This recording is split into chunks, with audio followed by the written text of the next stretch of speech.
From Beijing to Nairobi, hello, welcome to Africa Live with me, Beatrice Marshall in Nairobi. The African Union has delayed deploying its Ebola task force to West Africa. The team of medics and military personnel was due to fly out today, but has been held up by logistical problems. It may head out next week instead. CCTV's Girum Chala has more.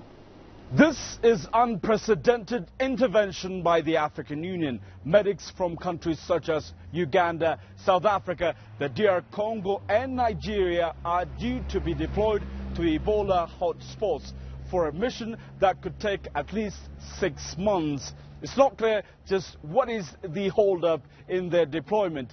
The AU has said it wants assurances that the team will be safe. There's also the question of who is going to pay. The European Union is to provide €5 million, around $6.4 million to the mission. The AU says it needs more and for the African countries to show solidarity. Kenya is donating $1 million to help Ebola-struck countries, though not specifically for the mission. President Uhuru Kenyatta says the donation is in line with Kenya's policy on African solidarity.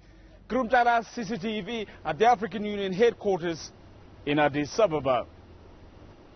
Meanwhile, the United Nations Secretary General Special Representative for Liberia now says that the Ebola crisis has become complex. She warns that political, security, economic and social implications that will continue to affect the country well beyond the current medical emergency. Maria Galang with that story.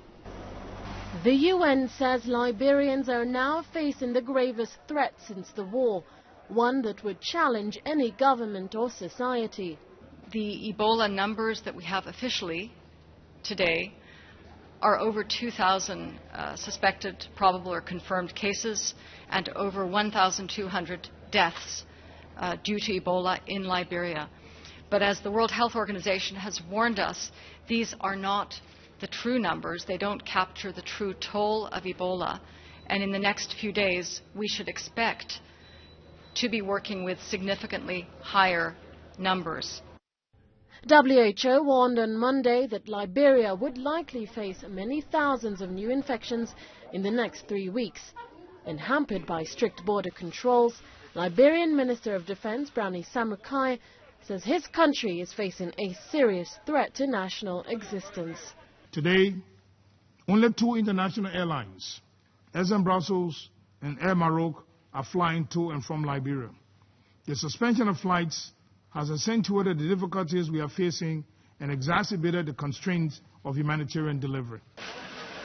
UN Secretary General Ban Ki-moon spoke with US President Barack Obama on Monday and discussed the need to urgently scale up international efforts to combat the outbreak in West Africa. The UN chief has been making a series of calls to key countries and organizations to urge more support for countries affected by the disease. Around $600 million is needed to put a stop to Ebola. Maria Galang, CCTV.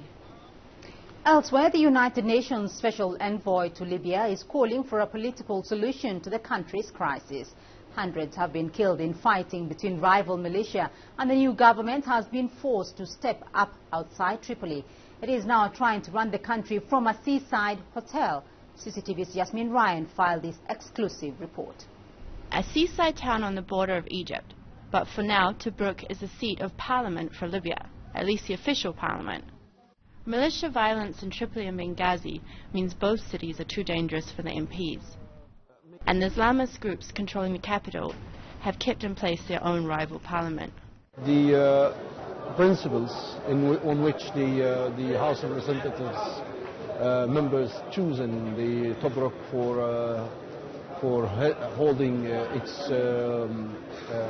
sessions and meetings, it was the security. That was the first issue. The picturesque Dar al Salam Hotel, and now, since August, home to Libya's new parliament. The MPs live and work in this building. The UN's branded the developments deeply disturbing. So this visit by the UN Special Envoy was designed to boost the Tobruk parliament to show it enjoys international legitimacy. But the envoy will also be engaging with the MPs' rivals. We will visit other cities, other regions, other stakeholders, because we believe that the only way to overcome this crisis is through a general consensus. Ordinary Libyans are desperate for some resolution. We don't want to keep waiting till tomorrow. People are fed up with it. People have made the revolution and they did not benefit from it. People want their rights. The Tobruk Parliament is determined to re-establish law and order in Libya, but there's little evidence for now that its authority stretches much beyond Tobruk, let alone in Tripoli, 1,000 kilometers to the west. And many fear this hotel will become a symbol of a country ever more divided. Yasmin Ryan, CCTV, Tobruk, Libya. China has vowed to step up its efforts in trying to find a solution to the conflict raging in South Sudan. However, China is warning that the prolonged conflict is a recipe for disaster and wants the leadership to settle their political differences before South Sudan becomes a failed state. Here is Kwa from Ranger with China's ambassador to South Sudan, Ma Qiang.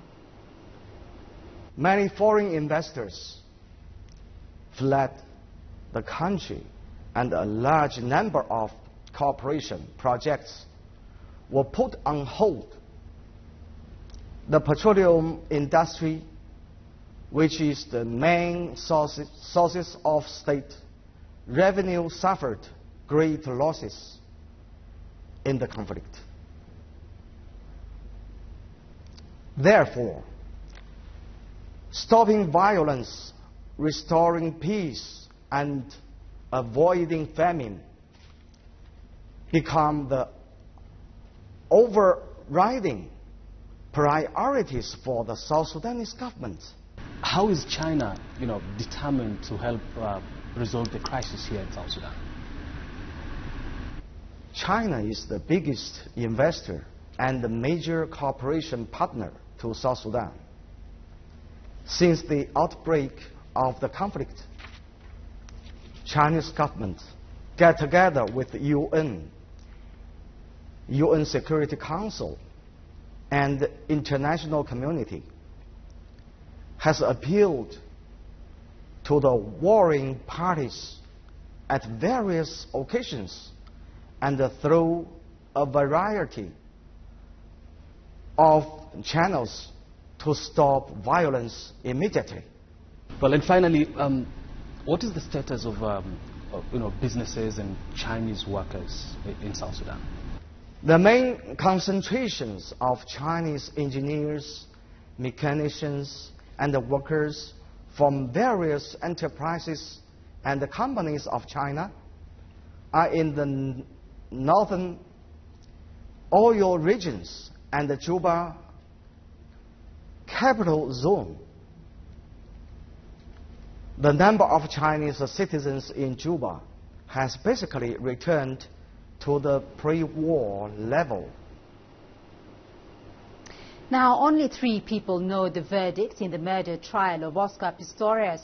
On Thursday, a South African judge will sit alongside 2 assessors and present her decision to the world. At stake, the fortunes of one of the world's most famous athletes. Pistorius stands accused of shooting dead his girlfriend after an argument on Valentine's Day last year. He says he mistook her for an intruder. The trial has taken some 6 months and captivated millions around the world. CCTV's Guy Henderson reports from Pretoria.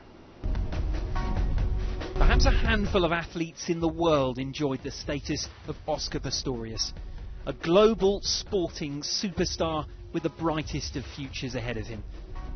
That's all in the distant past now. Having taken Riga Steenkamp's life, Pistorius has been fighting for his own. The maximum sentence, 25 years without parole for premeditated murder. Prosecutors have shown little mercy. You know that the same happened to Riva's head. It exploded. Have a look. My lady, I was there that night. That's it. Have a look there, mister. I know you don't want to because you don't want to take responsibility, but it's time that you look at it. This case may rest on the athlete's own testimony. And I sat over Riva and I cried. And I don't know how long I don't know how long I was there for.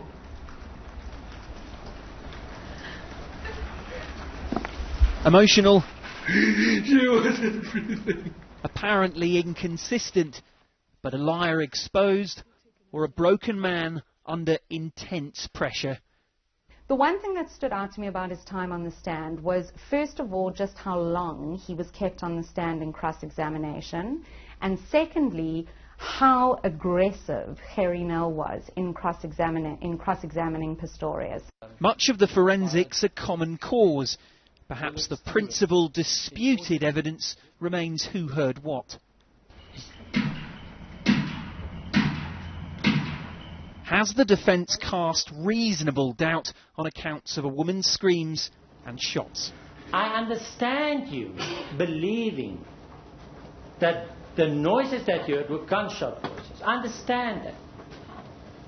But you have to factor in the following. One, that once you know, subsequently, you get that confirmation for your belief that the woman was shot by Mr. Pistorius. It cements, that knowledge cements your belief. Ultimately, though, it may come down to why. The accused did admit that he fired shot that killed the deceased. Whether it was intentional or it was not intentional is what the court must determine. Rarely has a trial been so widely watched and so intensely scrutinised. The whole world, it seems, has pored over the evidence, and yet not even the sharpest legal minds can quite agree on which way the next chapter in this extraordinary, tragic tale may go when Oscar Pistorius walks through the doors behind me in just a few hours. That chapter has already been written, though, and it is only the view, ultimately, of Judge Thokozile Masipa that counts. Guy Henderson, CCTV, Pretoria, South Africa. Let's now take a look at other news making the headlines across the continent. Al-Qaeda-linked Somali militant group Al-Shabaab have threatened attacks on the U.S. and its citizens in revenge for the killing of their leader. In a recorded message, the group's senior official said, and its fighters should await good news, while U.S. President Barack Obama should wait for shocking news. Fuad Mohammed Khalaf Songole's message, which was released over the internet, threatened further attacks as well in Kenya and Uganda. Lesotho now, where the Prime Minister says he will not reopen Parliament, calling into question a recently brokered peace deal. Prime Minister Tom Tabane said the actions of an army general refusing to step down has made it impossible to hold a parliamentary session. South African President Jacob Zuma is now expected in Maseru to mediate, according to both Lesotho and South African diplomatic sources. And finally, a senior Sudanese opposition figure has been freed without charge after being held for a month. Mariam Al-Mahdi was arrested in August when she arrived in Khartoum after talks in Paris with rebels.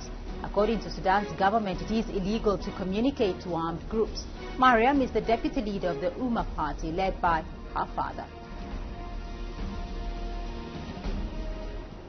And that's it for this edition of Africa Live. Thank you for joining us. I'm Beatrice Marshall in Nairobi. Goodbye.